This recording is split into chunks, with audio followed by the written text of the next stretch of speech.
Atos 16, de 6 a 10. Vamos ler, irmãos, todos juntos com a sua voz, assim diz a palavra de Deus. E percorrendo a região frígio-gálata, tendo sido impedidos pelo Espírito Santo de pregar a palavra na Ásia, defrontando Mísia, tentava ir para a Bitínia, mas o Espírito de Jesus não permitiu. E tendo contornado Mísia, desceram a Troade. À noite sobreveio a Paulo uma visão na qual um varão macedônio estava em pé e lhe rogava, dizendo: passa a Macedônia e ajuda-nos. Assim que teve a visão, imediatamente procuramos partir para aquele destino, concluindo que Deus nos havia chamado para lhes anunciar o Evangelho. Oremos. Pai dos céus, nós nos humilhamos diante do Senhor nesta noite. Damos toda a glória somente a Cristo Jesus. Pai, a Tua palavra foi lida, ó Deus, ó Pai, e nós precisamos agora da Tua iluminação para explicá-la e para entendê-la corretamente. Mas, Pai, não é só da Tua iluminação que precisamos da Tua graça, Senhor, para que essa palavra seja aplicada no nosso coração. Ó Deus, ó Pai, para que com poder ela nos fale a alma, e para que com intensidade, Senhor Deus, ó Pai, ela quebrante, Senhor Deus, ó Pai, tudo, ó Deus, ó Pai, que queira ocupar o primeiro lugar na nossa vida, Deus, e nos queira, ó Deus, fazer depender de nós mesmos, da nossa própria capacidade, do nosso próprio poder, ó Deus, ó Pai, da nossa própria habilidade humana. Senhor, tem compaixão de nós, Senhor. Fala a nossa alma, fala o coração da igreja e nos enche, Deus, ó Pai, da presença graciosa do Teu Espírito Santo, enquanto ouvimos a exposição do texto. Pai, eu quero te pedir que o Senhor seja propício a mim, pecador. Eu não sou nada diante de Ti. Pai, eu sou limitado, eu sou pó, eu sou pequenininho, Senhor Deus, ó Pai. Mas, Pai, Tu resolves pegar as coisas pequenininhas e se glorificar nas que nada são. Então, Senhor, dá glória ao Teu nome, somente a Ti, Senhor, seja dada glória nessa noite. E fala poderosamente ao coração do Teu rebanho. É o que eu te peço, Pai. Fala conosco e nos abençoa, em nome de Jesus. Amém. Podeis sentar, amados irmãos e irmãs. Queridos irmãos e irmãs, alguns comentaristas do preciosíssimo livro de Atos, o 5º livro do Novo Testamento, dizem que nós bem podíamos chamar o livro, no lugar de chamá-lo de Atos dos Apóstolos, nós bem poderíamos chamá-lo de Atos do Espírito Santo. E essa é uma grande verdade, amados irmãos, porque Lucas escreve esse livro a Teófilo, aquele importante personagem ao qual tinha dedicado o seu evangelho, demonstrando aquilo que Jesus começou a fazer e ensinar. E agora, amados irmãos, ele continua mostrando o que Jesus faz por meio do Espírito Santo na sua igreja. E Atos, amados irmãos, demonstra o que acontece quando o Espírito Santo de Deus cai sobre a igreja e o Evangelho sai de Jerusalém para a Judeia, para Samaria, amados irmãos, e chega então na província romana da Ásia, na Europa e até Roma, que era considerado os confins da terra naqueles dias. E aqui, amados irmãos, o nosso texto, no auge do trabalho missionário, faz parte da segunda viagem missionária do apóstolo Paulo. E, seguindo a perspectiva desses comentaristas que vos mencionei, o grande ator da obra de Deus no livro de Atos é o Espírito Santo. E se nós queremos fazer a obra de Deus do jeito que agrada a Deus, nós temos que entender que nós somos totalmente dependentes do Espírito Santo de Deus. O grande missionário Hudson Taylor dizia que quando a obra de Deus é feita do jeito de Deus, ela nunca fica sem a bênção de Deus e sem o sustento de Deus. Quando a obra de Deus é feita do jeito de Deus, ela nunca fica sem a bênção de Deus e ela nunca fica sem o sustento de Deus. Se nós, queridos irmãos, queremos ser bem-sucedidos na realização do trabalho missionário em nossa igreja local, mas onde o Senhor nos plantou, em nossa família, nós temos que entender que não é por causa da nossa própria capacidade, não é por causa da sua inteligência, não é por causa de tudo que você adquiriu nessa vida, não é por causa da sua habilidade de falar. Se Deus, amados irmãos, abre os céus e desce, nós somos bem-sucedidos no trabalho, mas se o Senhor não toca o coração de ninguém, ainda que nós façamos o maior esforço, nada acontecerá. E ao olhar então, irmãos, para a vida de Paulo, de Silas e de Timóteo, amados irmãos, aqui na segunda viagem missionária, no texto que lemos, eu creio que a grande mensagem do texto é: dependa do Espírito Santo. Dependa do Espírito Santo. Irmãos, nós temos que fazer a obra de Deus, do jeito de Deus, se nós queremos a bênção de Deus. E o Senhor então está ensinando a você e a mim aqui, que para que sejamos bem-sucedidos na obra, nós temos que depender de Deus. E o tema da mensagem é: dependa do Espírito Santo. Quais são as características de quem depende do Espírito Santo? Primeira característica de quem depende do Espírito Santo: quem depende do Espírito está engajado na missão. Primeira característica de quem depende do Espírito Santo é que quem depende do Espírito Santo está engajado na missão. Olhe comigo, versículo de número 6 diz assim: e percorrendo a região frígio-gálata. Até aqui, irmãos. E percorrendo a região frígio-gálata. Paulo, amados irmãos, não está trancado na sua comodidade. Ele está viajando, amado irmão, por uma região inóspita, com grandes dificuldades, porque está totalmente envolvido e entregue à obra do Evangelho. Mas nós precisamos, amados irmãos, entender como Paulo está engajado na missão aqui na segunda viagem missionária. No capítulo anterior, a Bíblia nos conta a história que Paulo chama Barnabé para que eles voltassem a toda a região da Galácia para visitar todas aquelas igrejas que eles tinham plantado na primeira viagem missionária. E Barnabé, amados irmãos, é sem sombra de dúvidas, talvez junto com primeiro o Senhor Jesus, mas depois com o apóstolo João, o maior pastor do Novo Testamento. Barnabé tem um coração dilatado.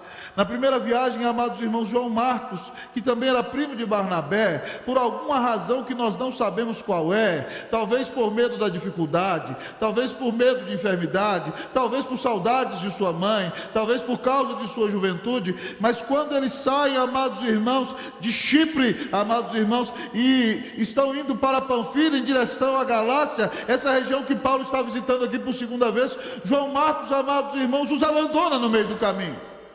E Barnabé, você se lembra dele? Foi um homem que vendeu uma fazenda e deu de oferta para a igreja.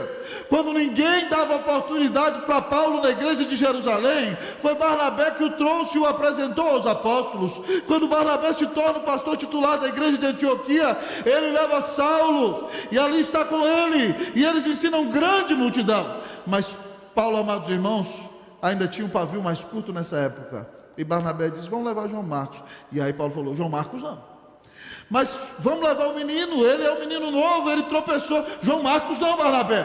Não, mas vamos levar o menino, ele, João Marcos não. Nós não vamos levar aquele que nos abandonou no meio do caminho. Irmãos, é muito triste perceber que na obra de Deus, às vezes os servos de Deus se desentendem. E a Bíblia diz que houve tal desavença entre eles, que Barnabé tomou consigo João Marcos e navegou para Chipre, para investir na vida de João Marcos. E isso foi uma grande bênção, porque no final de sua vida, na segunda carta a Timóteo, Paulo, preso, vira para Timóteo e fala assim: traze a Marcos, porque ele me é útil para o ministério. No final da vida, Paulo reconheceu o erro que tinha cometido. Mas Barnabé então resolve investir na vida daquele jovem pastor e vai com ele para Chipre para restaurá-lo. E então Paulo chama Silas, amados irmãos, e começa a segunda viagem missionária. E passando na região de Listra e Derbe, onde eles tinham plantado a igreja, ele sabe que Timóteo sentiu um chamado para o ministério. Ele faz de Timóteo um judeu, porque o pai de Timóteo era grego e a mãe judia, circuncida Timóteo. E agora a equipe está aumentando, amados irmãos, e Paulo, depois de visitar as igrejas, está percorrendo a região frígio-gálata, no auge da sua missão. Ele quer pregar na província romana da Ásia, cuja capital é a cidade de Éfeso, considerada uma das 8 maravilhas do mundo antigo. Talvez pense em pregar na Bitínia, mas a grande questão, amados irmãos, é o seguinte: você ouve o texto dizendo que o Espírito Santo está no controle de tudo. Mas ao olhar para a vida de Paulo, nós aprendemos o seguinte, que quem depende do Espírito Santo está engajado na missão. Não é alguém perfeito, porque você viu ele tendo uma desavença com Barnabé há pouco tempo, mas é alguém que está humilhado, quebrantado e depende do Senhor, está totalmente envolvido no trabalho missionário para a glória e honra do nome de Jesus. Meus amados irmãos, muitas vezes nós pensamos que para ser piedosos nós tínhamos que talvez nos parecer com monges, não é verdade? E você ficava cantando,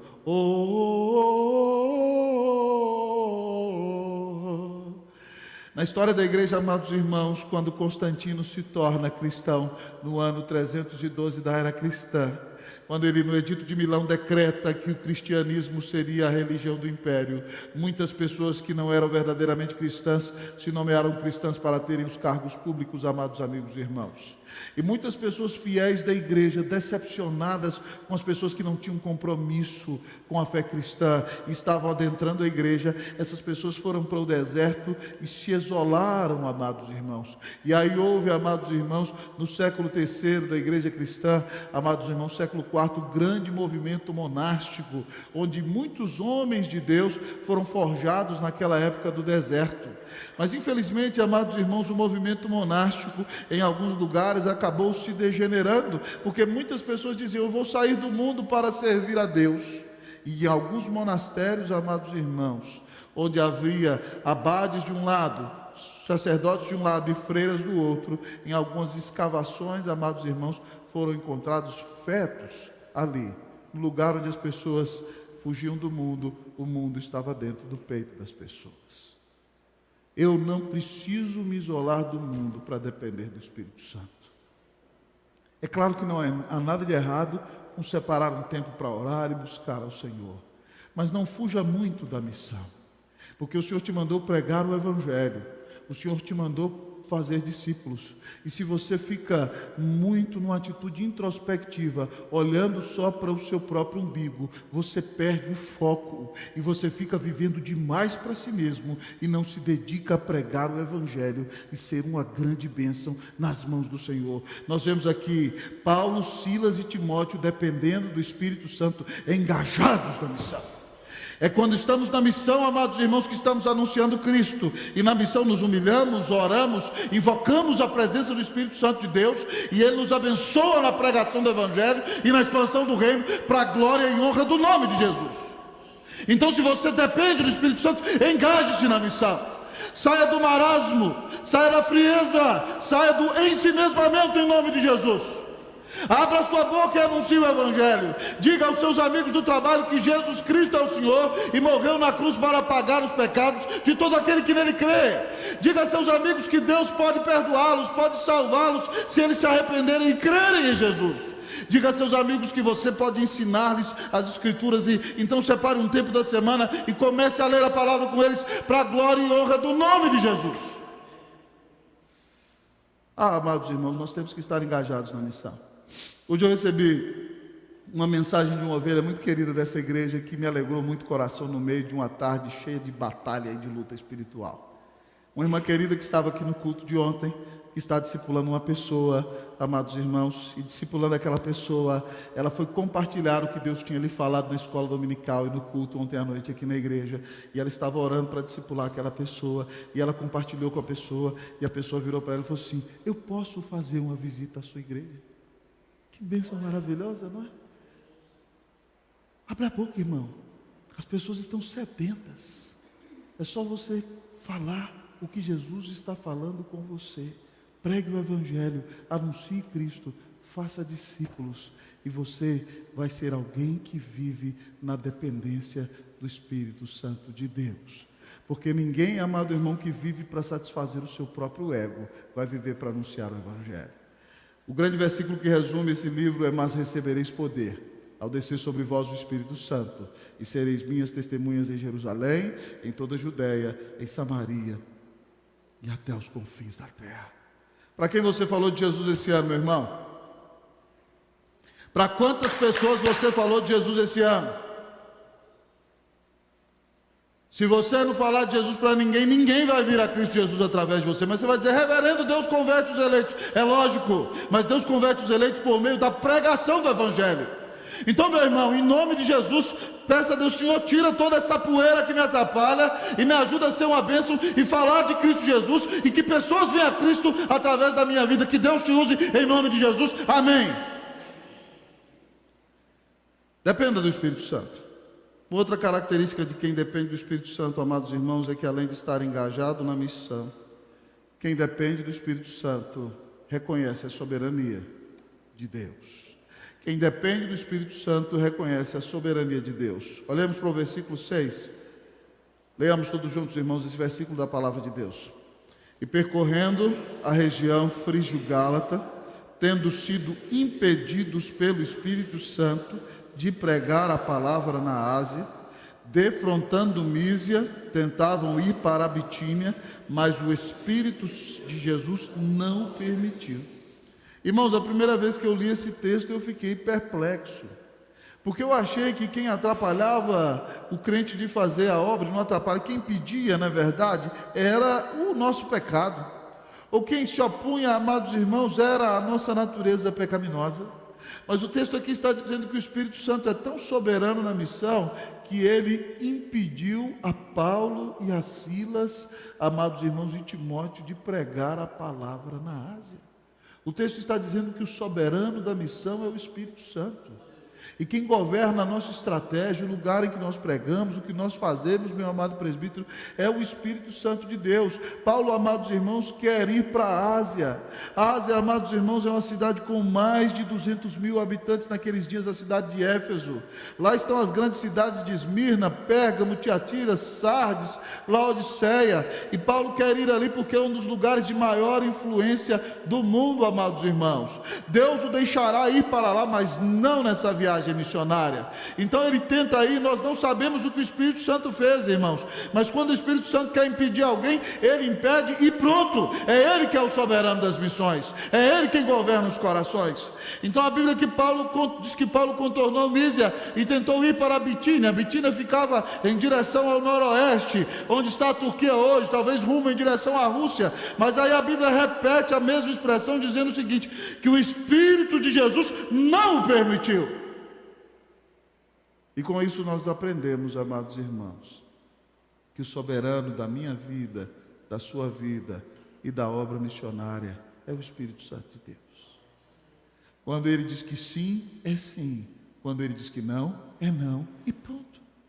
Dependa do Espírito Santo. Quem depende do Espírito Santo reconhece a soberania do Senhor. Irmãos, nós precisamos entender isso. Muitas vezes nós calvinistas somos prontos ao falar de boca para fora da soberania de Deus, mas quando as coisas acontecem do jeito que nós não desejamos, nós temos tremenda dificuldade de reconhecer isso.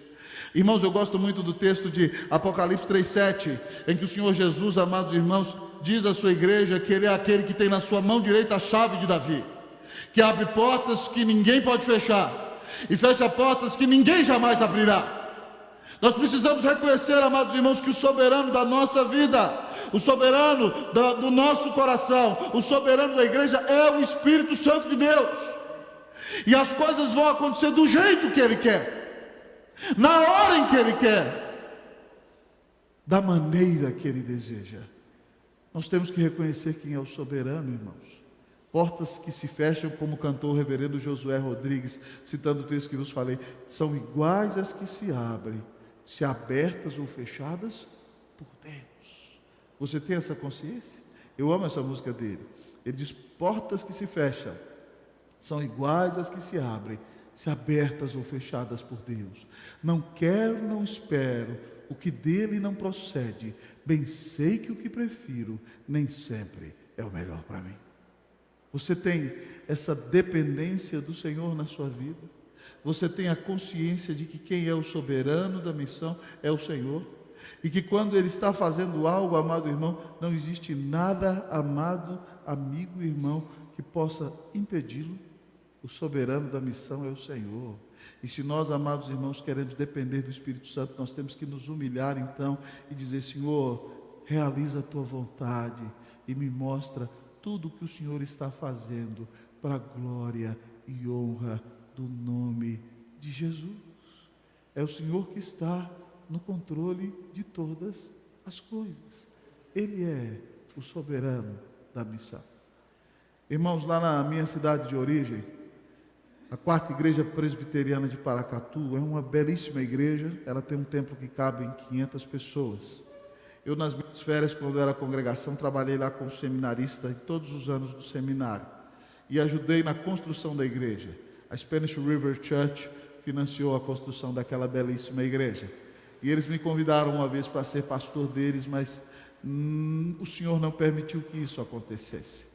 Mas quando aquela igreja estava sendo construída, amados irmãos, e a liderança da igreja entendeu que aquele terreno deveria ser comprado naquele lugar, o dono do terreno não queria vender o terreno de jeito nenhum. E nós começamos a orar na igreja. O conselho chamou a igreja para orar, os seminaristas, os missionários, todos aqueles que trabalhavam, e nós orávamos a Deus e orávamos a Deus, dizendo: Senhor, nós acreditamos que aquele é o terreno. Nós acreditamos que lá é o melhor lugar. E aí então, depois um dia da reunião de oração, o pastor foi com os presbíteros lá no lugar do terreno, oferecer àquele homem uma proposta. Ele diz assim: eu não quero vender esse terreno, mas tem alguma coisa que está me obrigando a fazer, eu não sei o que é, contra a minha vontade, eu vou vender o terreno. Quem faz isso, irmão? Ele vendeu o terreno, recebeu o dinheiro justo. Mas quem domina o coração dos homens é o Senhor. Então o que eu quero dizer para você é o seguinte: acaso existe algo impossível para o seu Deus? Se Ele tem um projeto para a sua vida, por acaso alguém poderá impedi-lo? Então, meu irmão, minha irmã, descanse no Senhor. Se o seu Senhor é o soberano das missões, se Ele é o soberano dos reis da terra, se nenhum dos fios de cabelo da nossa cabeça cai sem a sua permissão, por que você está desesperado? Por que você está angustiado? Se um projeto seu não foi realizado, amado irmão, talvez você não entenda agora, mas é o melhor que poderia acontecer. Porque esse Deus soberano que está no controle de tudo, amado irmão, realiza todas as coisas, amado irmão, para o teu bem, para a glória dEle, e a vontade dEle para a tua vida é boa, perfeita e agradável. Então dependa do Espírito Santo. Ele é Deus soberano, Ele está no controle de todas as coisas, e tudo que Ele fizer vai ser o melhor para você. Se Ele disse não para o apóstolo Paulo, Ele pode dizer não para você também, não é verdade? Se Ele te disser que não, diga: amém, Senhor, eu me submeto à tua vontade. Se Ele disser que sim, amém, Senhor, eu quero fazer o teu querer. Reconheça que Deus é soberano, dependa do Espírito Santo. Mas o nosso texto, amado irmão, continua a nos mostrar outra característica de quem depende do Espírito Santo. A primeira delas, como temos visto, quem depende do Espírito está engajado na missão. Mas em segundo lugar, quem depende do Espírito, amado amigo e irmão, reconhece o Deus soberano. Mas em terceiro lugar, quem depende do Espírito espera no Senhor. Quem depende do Espírito espera no Senhor. Vamos ler aqui, amados irmãos, versículo de número 6 e 7. Deus tinha dito que não a ele. Então nós vamos ler o versículo de número 8. Todos juntos, leamos. 1, 2, 3. E tendo contornado Mísia, desceram a Troade. Paulo está, amados irmãos, no que é equivalente hoje à região mais oeste, noroeste do que é a atual Turquia.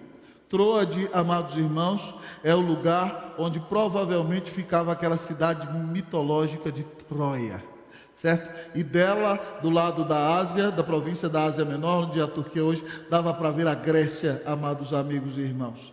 Então Paulo para ali em Troade, amado irmão. E você imagine comigo como é o coração de alguém que está cheio de sonho, cheio de expectativa, cheio de ânimo, pronto para agir, e ele tenta ir para um lado e Deus fecha a porta, e ele tenta ir para o outro e Deus fecha a porta. E a Bíblia então diz que eles tiveram que contornar Mísia, e eles, amados irmãos, desceram a Troade. O que significa isso? Eles estavam no barco, amados irmãos, e tiveram que descer ali. E descendo do barco, eles também descem do salto, amados amigos e irmãos, porque eles têm que se humilhar em seus corações e aprender a esperar a direção de Deus para a sua vida. Muitas vezes, irmãos, nós queremos a resposta para ontem. Muitas vezes, irmãos, nós desanimamos quando as coisas não acontecem do nosso jeito. mas nós precisamos acreditar que o nosso Deus é bom e a sua misericórdia dura para sempre. E ainda que nós não entendamos nada do que está acontecendo conosco hoje, mas a nossa esperança tem que estar posta em Deus. Ainda que as coisas não tenham sucedido do jeito que eu esperava, ainda que o sonho não tenha sido concretizado, ainda que o projeto não tenha sido realizado, mas em nome do Senhor, espere no Senhor. Esses homens desceram ali e esperaram no Senhor. E ao olhar para essa atitude deles, irmãos, eu aprendo, amados irmãos, que Deus, em muitas vezes na Bíblia, Ele nos faz esperar. Esse próprio Paulo, amado irmão, depois que se converteu, passou um tempo pregando em Damasco, amados irmãos, e foi pregar em Jerusalém, achando que os sacerdotes se submeteriam, amados irmãos, à sua capacidade, e ele foi perseguido ali, e esse livro nos conta que os discípulos tiveram que escoltá-lo para levá-lo de Jerusalém, quase expulso de Jerusalém, amado amigo irmão, e teve que passar 14 anos na Arábia, amado amigo irmão, sendo desconhecido, ainda sendo o melhor pregador da igreja, ainda sendo o melhor teólogo da igreja, ainda sendo o melhor missionário da igreja. Paulo teve que passar 14 anos, amado irmão, no ostracismo, humilhado, sendo quebrado, para que na hora certa Deus o chamasse e o usasse de maneira exponencial. Deus tem a sua hora certa, amado irmão. Talvez você ache que é hoje, mas Deus está te preparando para amanhã. Então tenha paciência. Deus continua sendo bom. Deus não perdeu o controle.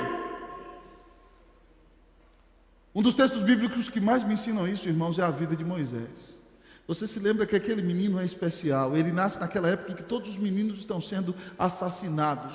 A mãe dele não quer entregar o menino para ser morto, então pega uma cesta e calafeta com betume, com asfalto, deixa na beira do rio, manda a irmã mais velha, adolescente, olhar. Vem a filha do faraó, escuta o menino chorando, toma o menino para si. A menina disse: eu conheço uma judia que é ama de leite, era a própria mãe do menino. Então a mulher entrega o menino sem saber que era a mãe dele e fala: cuida dele até ele ficar grande, eu vou te pagar o salário. Ela é tão abençoada que ela agora recebe o salário do Egito para cuidar do filho. E o filho se cresce, amado irmão, criado por ela. É considerado o filho da filha de Faraó. Alguns dizem que Moisés foi um grande general que liderou algumas batalhas do Egito, amados irmãos, contra algumas guerrilhas daquela região.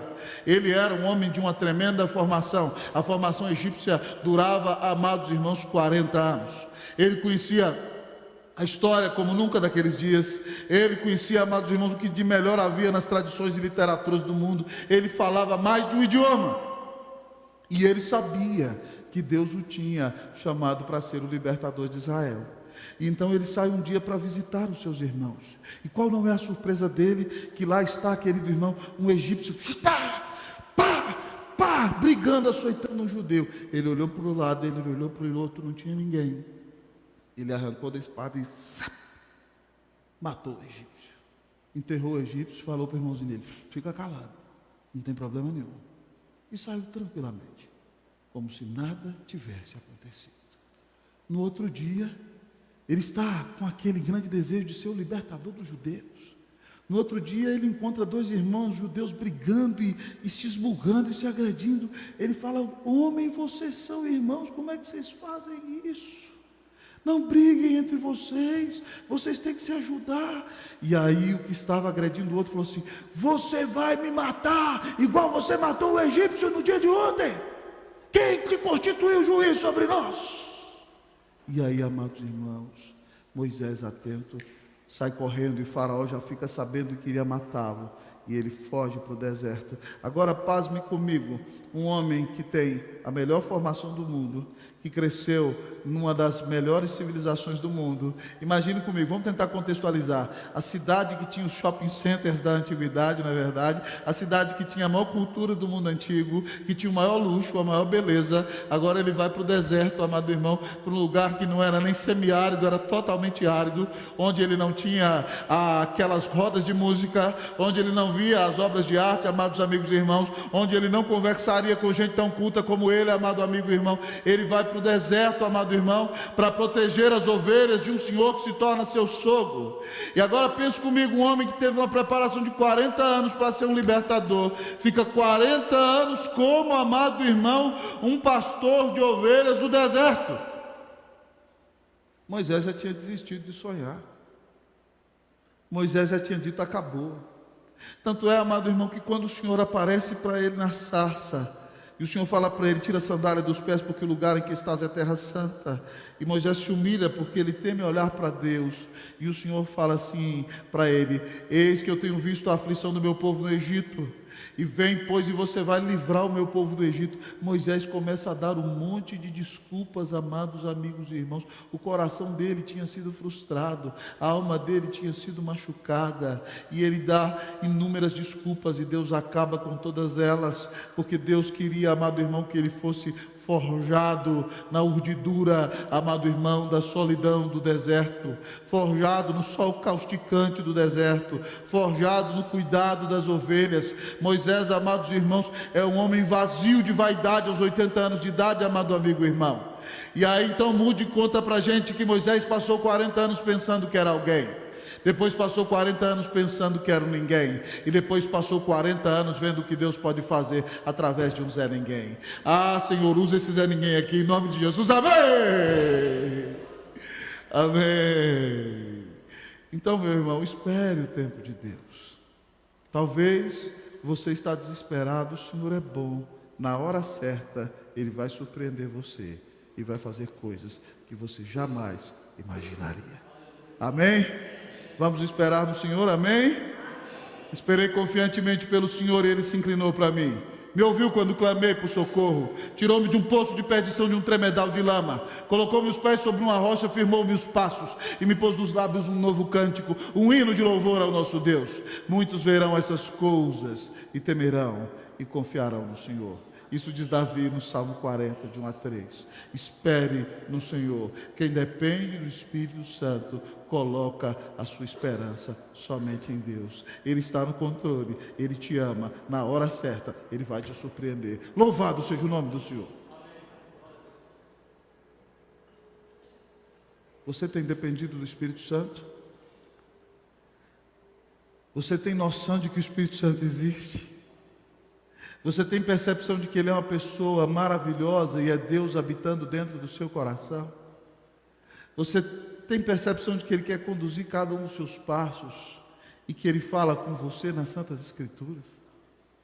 Você sabe que a Bíblia diz que Ele se entristece com os seus pecados, com a sua frieza espiritual? Efésios 4,30 diz: não contristeis o Espírito de Deus, com o qual fostes selados para o dia da redenção. Você sabe que a sua vida de frieza e de pecado apaga o Espírito Santo? O Espírito Santo, amado irmão, quer se relacionar com você. Ele é o vento que sopra de onde quer, e quando Ele sopra, nós ouvimos a sua voz. Assim é todo aquele que é nascido do Espírito. Então dependa do Espírito. Quem depende do Espírito Santo está engajado na missão. Quem depende do Espírito Santo reconhece o Deus soberano. Quem depende do Espírito Santo, amado amigo e irmão, espera no Senhor. Mas em último lugar, amados irmãos, nós aprendemos aqui que quem depende do Espírito Santo obedece o chamado. Quem depende do Espírito Santo obedece o chamado. Versículo 9, eu lerei, a igreja lerá o versículo 10. Assim diz a palavra do Senhor. À noite, sobreveio a Paulo uma visão, na qual um varão macedônio estava em pé e lhe rogava, dizendo: passa a Macedônia e ajuda-nos. Vocês o 10.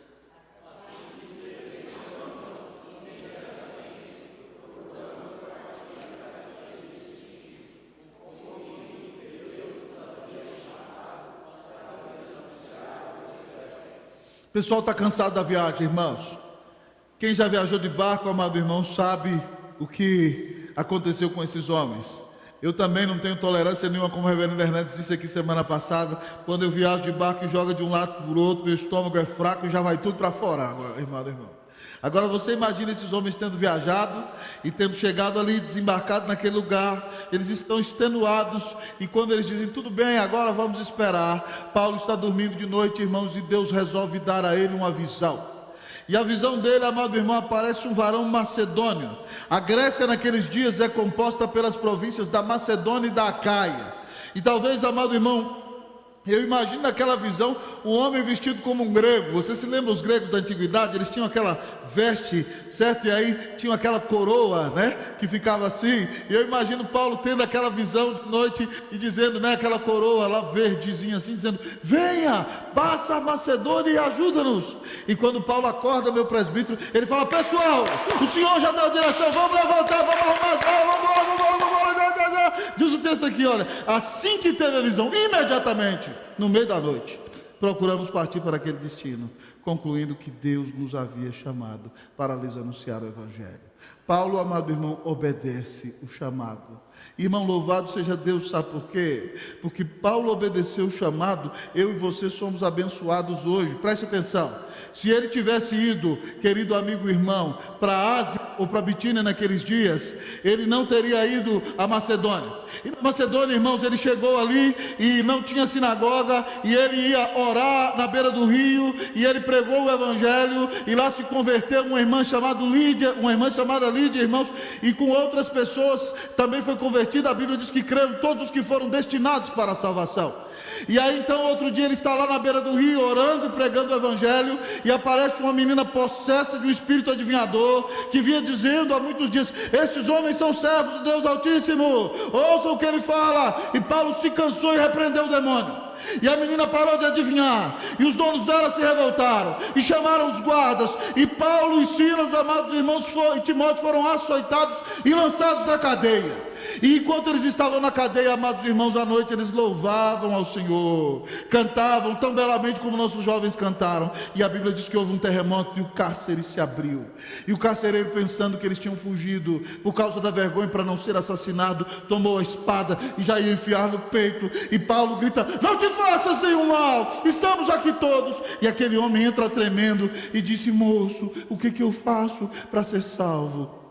E Paulo diz para ele: crê no Senhor Jesus e será salvo tu e tua casa. E naquela madrugada, amado irmão, nasceu ali a igreja presbiteriana da cadeia. Louvado seja Deus, né? A igreja presbiteriana da prisão, né?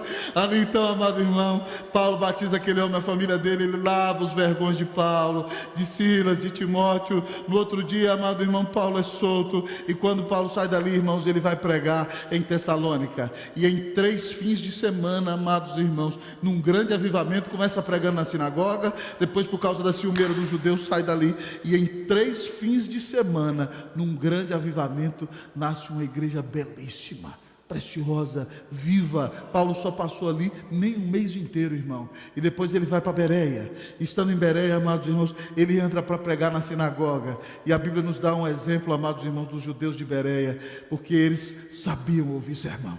A Bíblia diz que eles recebiam a palavra com toda a avidez, eles tinham fome, mas eles olhavam na Escritura para ver se aquilo que o pregador estava falando era bíblico ou não era, e muita gente creu no Senhor. E depois, quando Paulo foi perseguido, ele vai para Atenas, e lá em Atenas, angustiado, amados irmãos, com a idolatria, porque na cidade de Atenas havia que pessoas, amados irmãos e irmãs, e Paulo ali estando se revolta, e ele então não consegue, ele estava esperando Silas, Timóteo, e depois Lucas entra no projeto, e ele então prega na praça para o povão, amado irmão, prega na sinagoga para os religiosos, e prega no Areópago para os filósofos, amados amigos e irmãos, anunciando a ressurreição de Jesus, dando um dos melhores exemplos de evangelização contextualizada que existe. Pega um altar a um Deus desconhecido, e a partir deste altar ele anuncia Deus como soberano, como Deus da providência que sustenta tudo que existe, e como Deus que deu o seu Filho, que ressuscitou para salvar todos aqueles que nele creem. Quando ele sai dali, amados irmãos, de maneira maravilhosa, então ele se dirige a Corinto, onde passa, amados irmãos, 1 ano e meio pregando a palavra de Deus. E porque Deus é soberano e ele obedeceu o chamado, você é abençoado hoje, sabe? Porque se ele tivesse lutado e desobedecido e ido para a Ásia, você não teria uma cartinha maravilhosa na sua Bíblia chamada de Filipenses, a carta da alegria, que no meio da provação nos diz: alegrai-vos sempre no Senhor. Outra vez digo-vos, alegrai-vos. Se ele tivesse, amado irmão, ficado irritado e dito: eu não vou mais, você não teria 2 cartas maravilhosas aos Coríntios que você lê hoje. Deus fala com você nelas.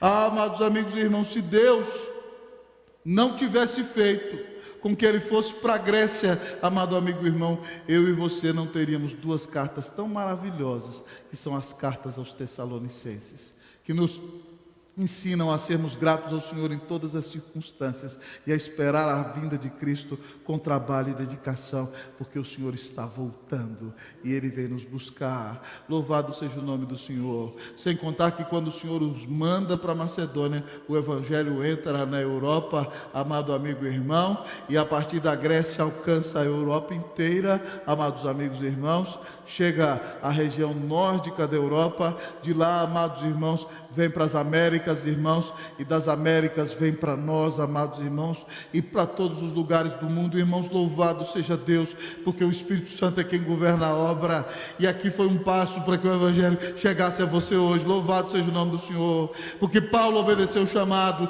o Senhor disse, vá para a Macedônia, eles arrumaram tudo e foram. Hoje, amados irmãos, nós somos abençoados por causa desse chamado. Então, se Deus tem um chamado para a sua vida, meu irmão, não desobedeça, não questione, ainda que você não entenda nada, diga, Senhor, Tu estás no controle de tudo, eu me submeto à Tua vontade. Bênçãos exponenciais virão de maneira que você nunca jamais pode imaginar. Você não sabe o que Deus fará de bom, ninguém pode ser tão bom como o Senhor. Então, em nome de Jesus, obedeça o chamado. Deus tem te chamado para dedicar a sua vida a Ele. Qual tem sido a sua reação? Ah, Deus, eu sou tão jovem ainda. Você não sabe até quando você vai ficar vivo. Ah, Deus, sou muito velho. Se Deus te dá força e saúde, vai fazer a obra. Moisés começou com 80 e trabalhou até 120. Nunca é tarde demais para servir a Deus. Se você está aposentado, tem salário, você pode ser missionário, nem precisa receber. Glória a Deus por isso. Louvado seja Deus. Nunca é tarde para servir a Deus. Moisés começou com 80, Abraão com 75. Mas, querido irmão, se Deus tem um chamado para a sua vida, não fuja desse chamado. Não desobedeça a Deus, porque senão você vai se entristecer, e senão você vai deixar de ser usado para ser um instrumento útil nas mãos de Deus, para a glória e honra do nome do Senhor Jesus. Tem uma frase, irmãos, de um pregador que eu admiro muito, um dos maiores pregadores do século XX, Dr. David Martin Lloyd Jones. Dr. David Martin Lloyd Jones era médico auxiliar do Dr. Lord Horder, no Hospital de São Bartolomeu, em Londres. Com 28 anos de idade, aquele moço era considerado um dos melhores cirurgiões da Inglaterra.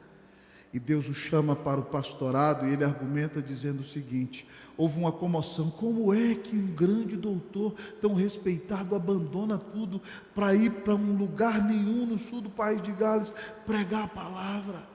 E Lloyd Jones conta, amado irmão, que o que começou a mobilizar o seu coração é que ele, como médico, curava as pessoas, mas elas se levantavam e continuavam pecando. E ele então sentiu uma dor tremenda, que ele precisava fazer algo que Deus usasse para mudar a vida das pessoas. Então Deus o chama para o pastorado. Ele, de 28 a 38 anos, irmãos, eu amo o ministério Lloyd Jones, é um dos meus referenciais. Ele fica naquele lugar escondido, Deus manda um avivamento, amado irmão. Aquela igreja cresce exponencialmente. Com 38 anos de idade, ele vem para Londres ser pastor na capela do Westminster, uma igreja muito conhecida, que era congregacional. Ele foi pastor presbiteriano em Gales e se tornou o principal expositor da capela do Westminster, uma igreja que tinha tido como pastor Campbell Morgan, um dos maiores pregadores da primeira metade do século XX. E Lloyd Jones fica ali com Campbell Morgan. Na Segunda Guerra Mundial, aquela igreja foi bombardeada, mas eles ficam ali pregando a palavra, irmãos, e de repente aquela igreja se torna um referencial numa Londres, amados irmãos, que estava se perdendo e se afastando do Evangelho. E aquela igreja tinha 2.000, 3.000 pessoas todo domingo. Depois da Segunda Guerra Mundial, num país que estava se restaurando, aquela igreja se tornou um referencial. Quando as igrejas reformadas da Europa estavam morrendo e perdendo a fé, a capela de Westminster foi uma igreja onde se pregava expositivamente todos os domingos e Cristo era anunciado, e se tornou um referencial, amados irmãos.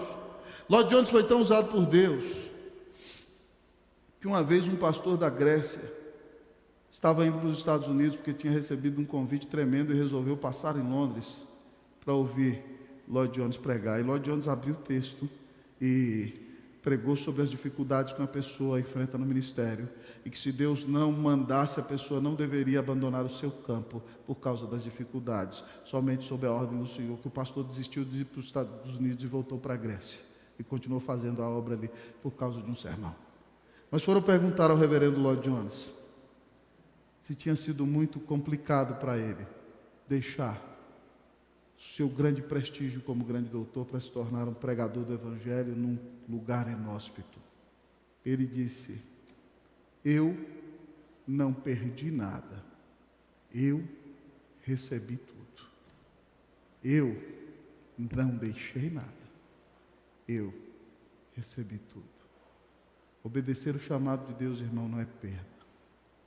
Obedecer o chamado de Deus é estar no centro da vontade de Deus e ser usado por Deus, para a glória de Deus, por causa do que Jesus fez.